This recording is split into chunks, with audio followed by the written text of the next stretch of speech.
Yeah, I'm from Sydney, Australia.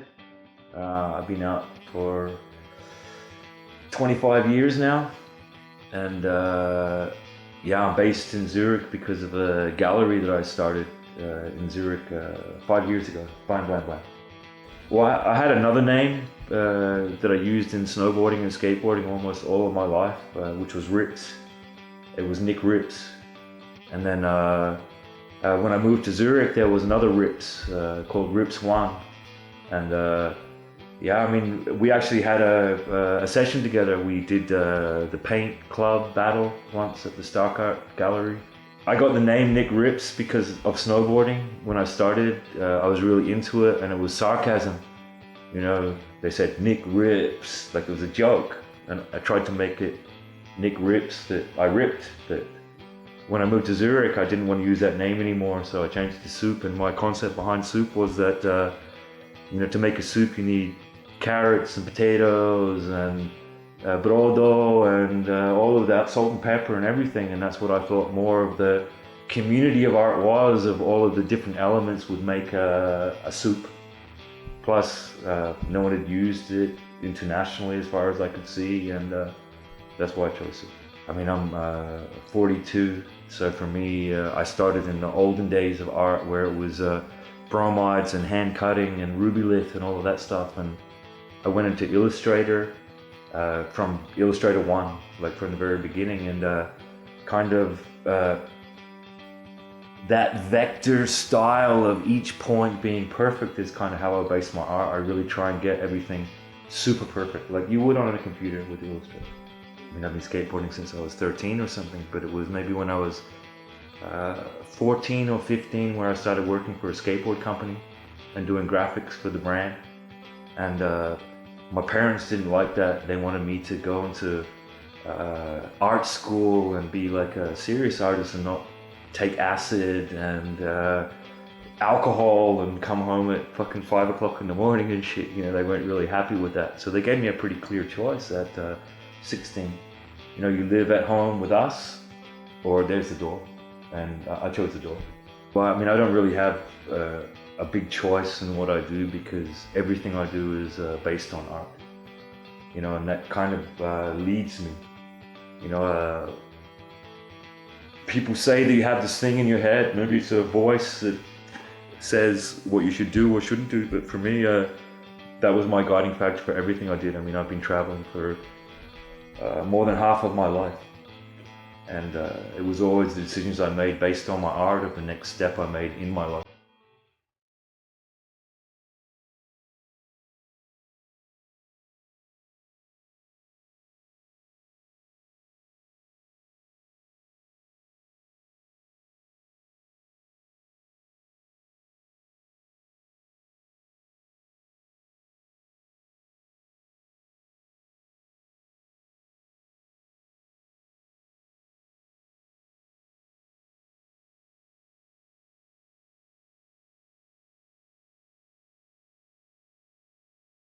Well, I mean, for me before, for the last 5 years, it was getting up, or sometimes not even getting up, sometimes still being there, like sleeping there. I used to sleep at my gallery and stuff, you know, and now it's, now since the gallery is gone, I'm really reinventing what my days are, you know. This is my atelier in my house right now. An average day would be waking up, choosing my paint, calling some people up, and going out and painting. You know, it's not, I don't dedicate a lot of my life, actually. I don't like that whole side of commercial art right now. I do it because I have to. I live in Zurich. It's one of the most expensive cities in the world, and just to pay my way and my taxes and my medical insurance and all that stuff. You know, I lost a finger here.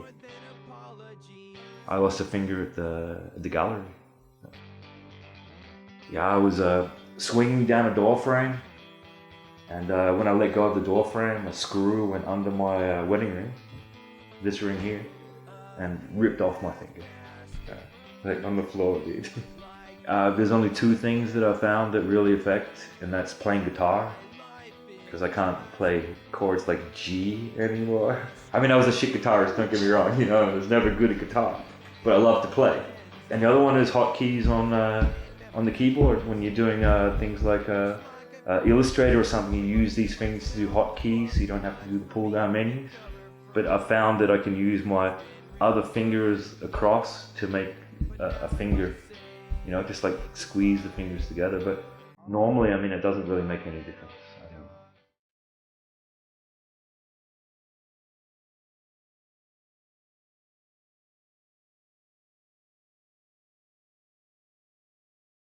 Yeah, it's a pretty easy answer actually. I mean, my most positive experience was BlamBlamBlam.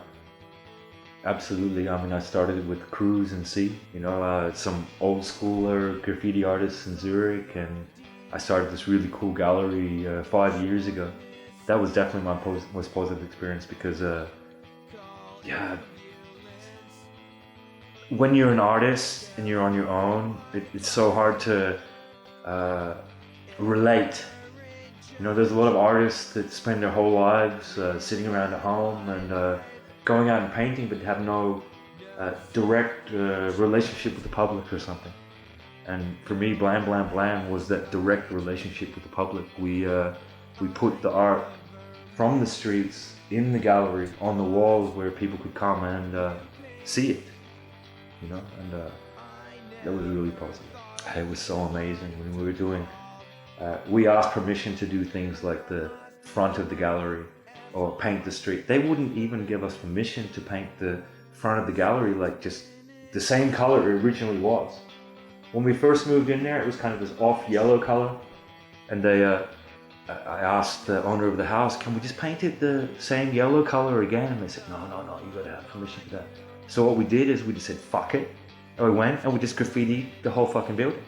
But I'm telling you, not even one time. Even when I was with Wink and we did this massive superstructure over the front of the gallery that said Soup Wink, we didn't even have one problem.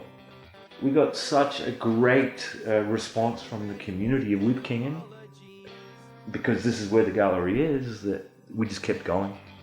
You know, galleries like Starcard, I'll bring that up again. I mean, they're a little bit more central in the city, but they're a little bit afraid to paint the outside facades of their building just because it will bring the focus on them when they don't want the focus on them.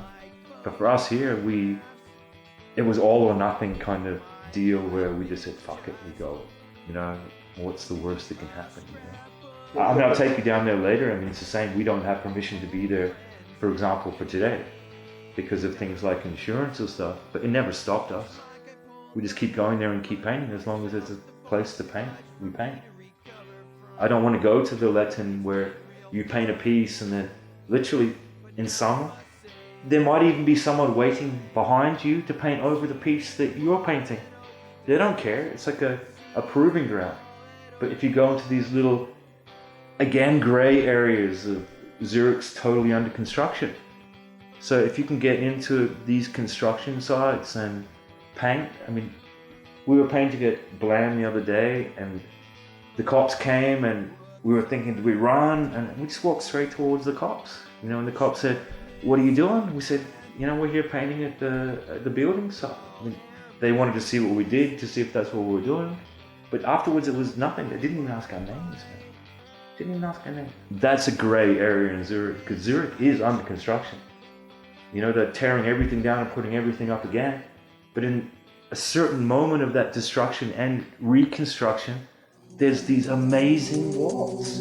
I'm just a normal guy with things to do before I die. Don't always know the how or the why. Saw the I seem to have a mind in doubt. So now I do what I can before my time is out. I've got to do whatever helps my name. If I sleep on opportunities, I've only got myself to blame. I felt for healthy change left. Everybody else the same or hell-bent on the wealth and fame I've always seen things through different eyes. This kid got wise, refused to be stigmatized. If you only knew, you might get a big surprise by the amount of people still getting kicks from lies. Since street art has become so, let's say mainstream, where things like the internet and Facebook and stuff, you can see a lot of what's happening internationally with street art. When you see something cool or fresh, you kind of want to try it. Like we went out the other day into the forest and wrapped some trees with the clear wrap and did some pieces up there, you know. And the more and more people that come into street art that are not street artists, that are just jumping on the bandwagon, I want to be kind of in the forefront of that, of doing really different stuff on the streets that's available. I mean, I don't want to get into that graffiti shit where my life is based on paying back the government, my $250,000 or my $500,000 that I owe the government. Sorry, my government, not even close. But there's this kind of edge between it of, you can go out in the streets and you can put stuff up if it's fresh, and there's a kind of a gray line between it of what's illegal and illegal, you know. Like this thing in the forest, when we went up and painted, it was like in the middle of the forest just up here, but the people going past, they weren't offended by it, they were more shocked by it, you know. They realized that it was basically a big bag on the tree, so it wasn't you can't go out into the street and just start painting a fucking wall, because you ain't gonna get yourself into the shit straight away. But in the forest, it was different, you know. It was like, people know and they could see that it was very easy just to cut it off. And I think that's the point of the modern street art, that grey line is, if you can take it away, or it's not damaging the actual property that you're putting it on, then there's a lot more flexibility in it than there would be if I was literally spray painting straight onto the wall. I think to be a street artist, you have to paint on the street. I think that's fundamental. I don't give a shit what it is, if it's paste up or stickers or shablons or a lot of new things like taping, or this crazy artist that does this thing with knitting shit, you know what I mean? That knits onto trees or onto, like, I'm getting actually goosebumps on it. This is the grey line that I think I'm talking about, of that difference when you see it, you go, oh, now that's fresh. And not just, you know, I know a lot of people too that are into that throw up kind of a vandal side of graffiti, and that's what I kind of call it, as vandal graffiti. But in the pure sense, it's not. That is the pure sense of graffiti. Spray painting trains and throw ups and tags and that really is graffiti. You know, that there's a difference between street art and graffiti. That's graffiti. These things like the Latin and the Rote Fabrik and these walls of fame, they're not walls of fames anymore. These are kids just learning on the walls. I tell you, one thing I know, if you copy, if you lie, if you cheat, it will always come back to you. And this is the same thing. You can call yourself a street artist, but in the end, it has to come down to being an artist on the street. If you don't paint on the street, or if your medium is not in some way you being on the street and expressing yourself, then you're not a street artist. You're just jumping on a fucking bandwagon. I think that should be fundamental for artists. I mean, don't get me wrong, I mean, at one time in my life I did sexy chicks because I knew that would sell, and I really did a long line of sexy chicks, you know. It's part of something. I love to draw chicks and stuff, but it's hard when you get streamlined into doing one specific thing, because I don't think that's what art is. I think art is the possibility for you to do something different every fucking day and not be streamlined. You know, and a lot of people that I see are just playing on that success of what they do and just continually, but that would suck for me. It would be like a life sentence. It'd be like being in prison, that I always had to paint that way. No, I want to do new things and push the barriers of art, and not to be trapped into just what people want, because it's not about the money you make from what people buy from you. It's about the expression that you get and not going crazy. It's a release in the end. The world is very commercial, but hidden amongst that commerciality is this really golden line of difference. And I think if you can find that golden line of difference and do something really different and special, then for you, fuck them, for you, Limited only by the force of my will. I'm slowly learning how to tap into the source of my skill. I'm only human. I'm slowly finding my way, reminded each day of reasons for the lies that I say. I'm only human. Hey, the worst experience with art is surviving. It is. It's trying to do something different and it's just not fitting in. You know what I mean? I mean, for someone like me, I'm really considering doing a normal job like washing dishes or working on a building site just to make my money every month to, yeah, I know, yeah, absolutely, fucking shoot myself in the fucking face. But then I have to survive, and that's the hardest thing, or yeah. It is the hardest thing about being an artist in the time that we are now. If you know the people and you know the mom and dad are rich and can pay for you to go into these galleries and do your business. That's another reason I started BlamBlamBlam. Because when I first moved to Zurich, there was nowhere to show. I mean, I was showing in Bubbles or Tobacco Bar or like bars and restaurants. You can't show in bars and fucking restaurants. I mean, now there's a bunch of galleries in Zurich and a bunch of people jumping on the fucking bandwagon. But it comes back to the originality or the purpose of why you did it, you know. And the purpose of it was showing it. I mean, we did BlamBlamBlam for 5 years and not made 1 cent. You know, I mean, every year we lost money by putting the gallery on. Absolutely, we did. But it was the point of the excitement of what we did and the people coming and there being the opportunity for a place to show, which made BlamBlamBlam work so well and so different than what everyone else is doing.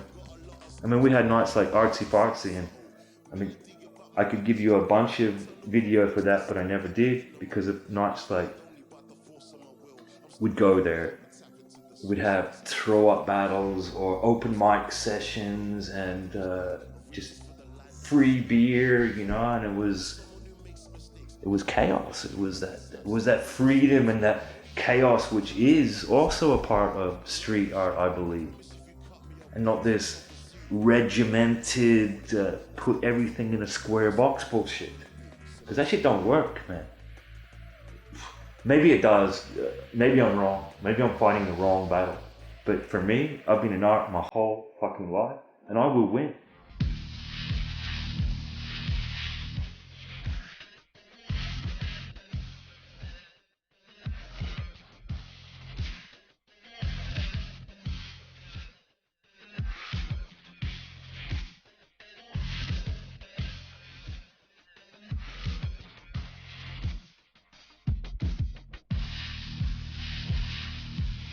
We have a magazine called Blam Mag. We're on to our 3rd issue, and one of those things is the app marketplace. You know, the international accessibility you can get by doing something at home on your computer. You know, like the 3rd issue of the magazine will be something a lot more interactive and not analog anymore. I mean, that's the hard thing for someone like me to go from analog to digital, but that's the future.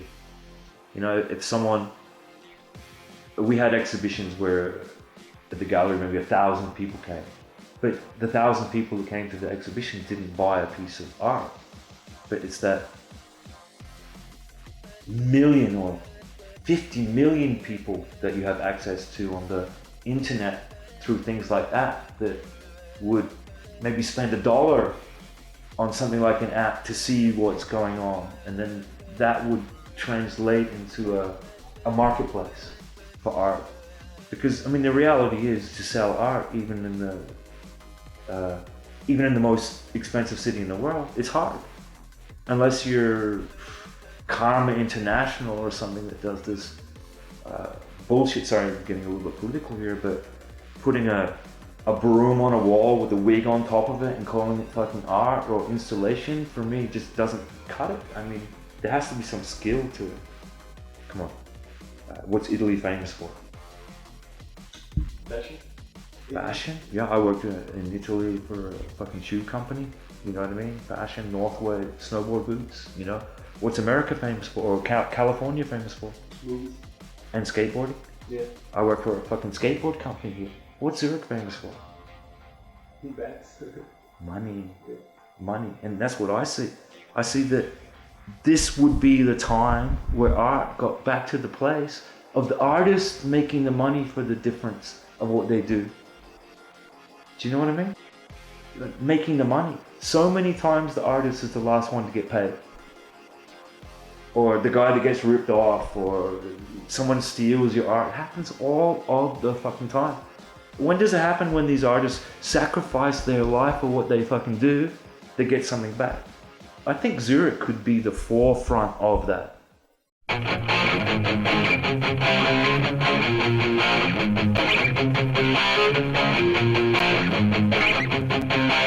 I think personally it's time of the revolution of art, where it's not just one person being the forefront of it, like Banksy's, but it's more that the artist has the possibility to be able to break into the marketplace that would change the entire direction of art.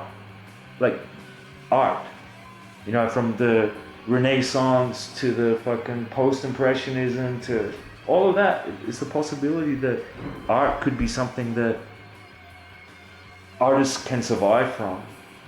You know, it's tricky because if you're an artist, 90% of the time you're crazy, you know what I mean? It's like no one understands you. You're not trying for people to understand you, you're trying to express yourself.